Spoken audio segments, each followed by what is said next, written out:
L'usage du glyphosate, donc évidemment sujet d'actualité peut-être sensible pour certains, où il se dit tout et n'importe quoi à ce sujet. Donc nous, dès 2011, certains se sont dit moi je veux adapter les pratiques pour essayer de le réduire. D'autres, après, donc, sont partis plutôt sur une voie du semi-direct sous couvert. Il y a du labo dans le groupe, donc évidemment la personne ne peut pas être là aujourd'hui, elle s'excuse d'ailleurs, mais on a une agricultrice à Villers-le-Sec, dont on parlait tout à l'heure sur les thématiques plutôt culture d'été, où il y a beaucoup de labours, donc là évidemment l'usage du glyphosate est évidemment moins problématique, ça n'empêche qu'il y a quand même de l'usage, bien sûr, localisé. Donc voilà, l'idée c'est plutôt de dire, en sans labo, comment on s'y prend, en absence totale de travail du sol.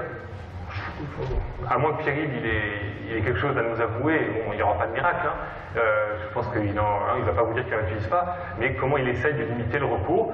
Et puis tu m'avais parlé, on ne l'a pas noté dans le diaporama, mais tu m'avais parlé de quelques techniques que font certains éleveurs. Si tu ne penses pas en parler, je te le rappellerai tout à l'heure. Juste pour dire, donc, dans le groupe, il y en a 7, au moins 7 qui utilisent des vibros pas de doigts, c'est pas les vibros classiques, les canadiens qu'on avait avant, pour réduire l'usage. Etienne, en quelques minutes. Donc, quand je suis rentré dans le groupe, pour réduire l'IFT-RABC, je me suis dit la première chose à travailler, c'est quand même le glyphosate. Et donc, comme j'avais une problématique avec du géranium, par exemple, je mettais couramment 2,5 litres, 3 litres de glyphosate avant de semer. Donc en 2011, j'avais déjà commencé à travailler quand même, mais j'étais encore à 330 litres. Et puis j'ai diminué, donc j'ai investi dans un vibroculteur. J'ai essayé de placer beaucoup plus souvent pour détruire les adventices en place. Alors quand on a retravaillé le sujet, je croyais que j'avais beaucoup plus baissé que ça, le glyphosate. Mais il y a des pics. Alors les pics, ils s'expliquent parce que mon blé de tournesol, je le sème en direct. Donc j'utilise du glyphosate avant. Et puis, à certaines années, j'en mets sur du colza avant de semer, quand il y a des repousses. Et si on annonce des conditions sèches, je privilégie un coup de glyphosate plutôt que passer un coup de vibro et assécher le sol et derrière risquer d'avoir des difficultés de levée.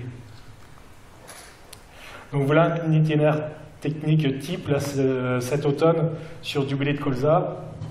Donc la récolte du colza s'est faite début juillet. J'ai passé un coup de terrano pour travailler profond derrière la récolte. Et derrière, j'ai fait de l'entretien avec le vibroculteur qu'on voit en photo en dessous. Voilà, c'était la mise en route, la photo, j'aurais pu en ressortir une autre. Il n'y avait pas beaucoup d'adventices, voilà, il n'était même pas forcément très bien réglé. Mais voilà, c'est pour dire, donc c'est un vibroculteur de 8 mètres que j'arrive à emmener avec 170 chevaux. Je suis passé 4 fois. Jusque la dernière fois à la veille du SMI, et j'ai semé le 29 septembre. Donc derrière, comme c'est un blé où il y a déjà eu l'effet rotation, j'ai eu qu'un antidicote qui était prévu à l'automne, qui a été fait. Normalement, je ne devrais pas faire d'antigraminé au printemps. Et donc je suis passé une fois avec le terrano, 4 fois avec le vibroculteur. Bon, j'ai pas fait d'antilimace, pas de glyphosate, pas d'antigraminé. Voilà, ce qui me fait une charge de 40 €.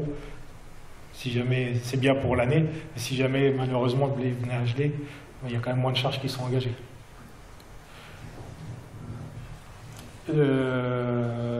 Alors, ce qu'on peut se dire avec des passages comme ça, c'est que j'intensifie beaucoup le travail et donc je passe beaucoup de temps.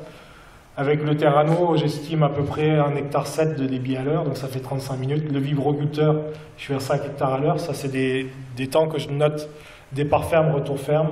J'ai un parcellaire qui est morcelé, des petites parcelles. Je suis à début de chantier plutôt de 8-9 hectares à l'heure. Donc j'arrive à peu près à 1h20 par hectare.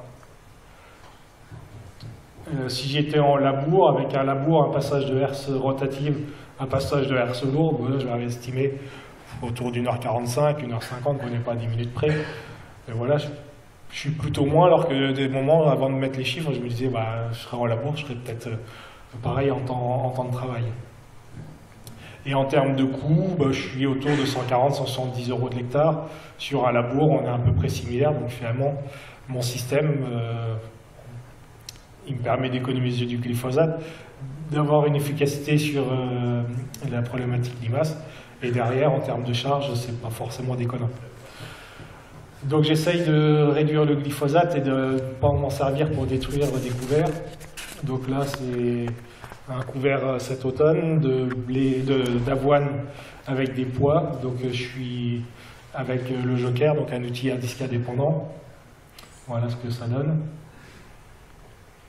Et puis derrière, j'ai repassé un coup de Terrano et j'ai réussi, là, avant le passage de l'hiver, à avoir une parcelle relativement propre.